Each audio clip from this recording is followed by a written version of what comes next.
Aristotle's Poetics, Chapter 18.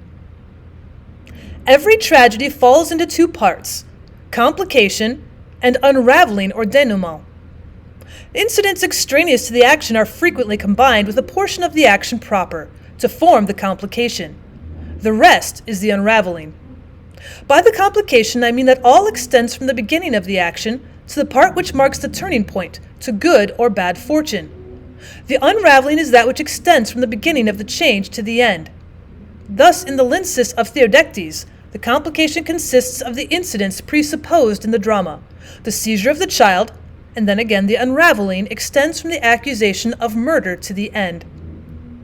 There are four kinds of tragedy, the complex depending entirely on the reversal of the situation and recognition, the pathetic, where the motive is passion, such as the tragedies on Ajax and Ixion, the ethical, where the motives are ethical, such as Poetics and the Peleus.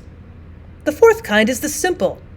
Here we exclude the purely spectacular elements, exemplified by the Phorcides, the Prometheus, and scenes laid in Hades. The poet should endeavor, if possible, to combine all poetic elements, or, failing that, the greatest number and those the most important.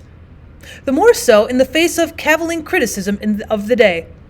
For whereas there have hitherto been good poets, each in his own branch, the critics now expect one man to surpass all others in their several lines of excellence.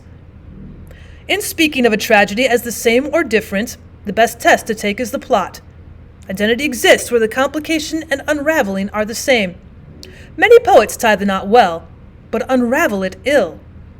Both arts, however, should always be mastered.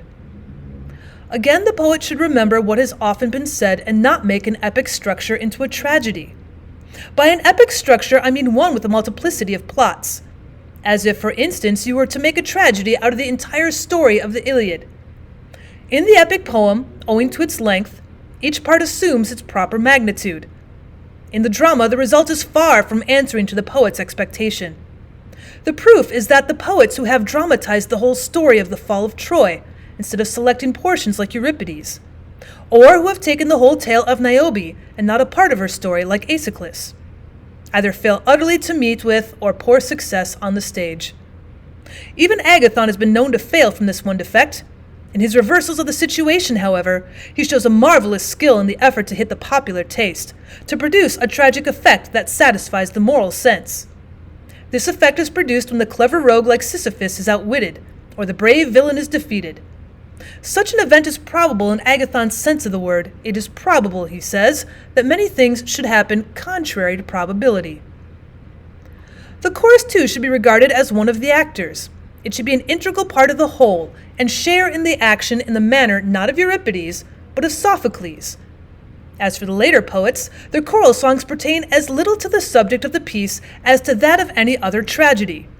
They are, therefore, sung as mere interludes, a practice first begun by Agathon.